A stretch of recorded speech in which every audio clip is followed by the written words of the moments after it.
বৈষম্য বিরোধী ছাত্র আন্দোলনের গণত্রাণ সংগ্রহ কার্যক্রমের অষ্টম দিনেও টিএসসিতে ছিল সহায়তার হাত বাড়ানো মানুষের উপচে পড়া ভিড়। ব্যক্তি পর্যায় থেকে শুরু করে বন্যায় বিপন্ন মানুষের সাহায্যে এগিয়ে আসতে দেখা গেছে ছোট বড় অনেক প্রতিষ্ঠানকেও। সবার প্রত্যাশা দ্রুত এই দুর্যোগ কাটিয়ে উঠুক দেশের উত্তর পূর্বাঞ্চলের মানুষ। জিরোস্কিতে এত এক্সকিউজ লাগে?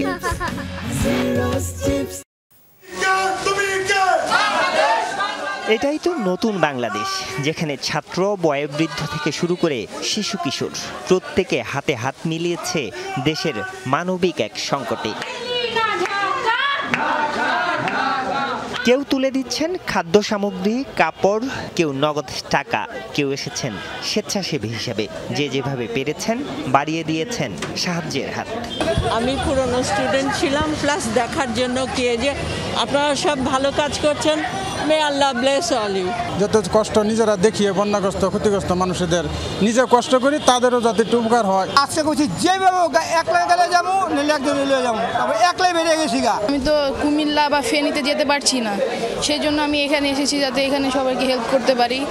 শুধু ব্যক্তি মানুষেই নয়, দেশের সংকট এক করেছে বিভিন্ন প্রতিষ্ঠানকেও। টিএসসির নতুন এই বাংলাদেশ দেখতে এসেছেন বিদেশিরাও, বাড়িয়েছেন সহযোগিতার হাত। Joypurhat BIAM laboratory school and college, আমরা জয়পুরহাট থেকে এসেছি শুধু এই ত্রাণ দেওয়ার জন্য। 1,20,000 টাকার মতো কালেক্ট করছি।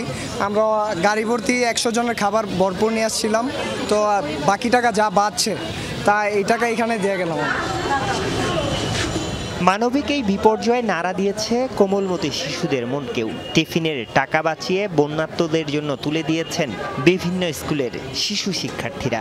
আমরা আমাদের টিফিনের টাকাগুলো বন্যাদের জন্য দান করেছি। তাদেরকে একটু সহযোগিতা করার জন্যই আমরা এসেছি। তারা যেন ভালো থাকে এজন্য আমি টাকাগুলো সব দিয়ে দিয়েছি।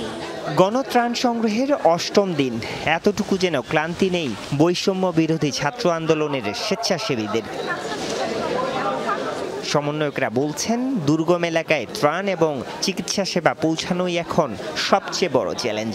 জরুরি খাদ্য এবং জরুরি ঔষধ, এটা হচ্ছে সবচেয়ে প্রথম আমাদের প্রায়োরিটি। দেন হচ্ছে আমরা আমাদের যে পুনর্বাসন, সে ব্যাপারে আমরা আসলে সামনে বলবো আমরা কিভাবে কাজটি করব। এর আগে ওষুধ, কাপড়, খাদ্য সামগ্রীর বাইরে গেল 7 দিনে 7,78,76,278 টাকা নগদ সংগ্রহের কথা জানান সমন্বয়করা। আরিফুর রহমান সবুজ, যমুনা নিউজ, ঢাকা।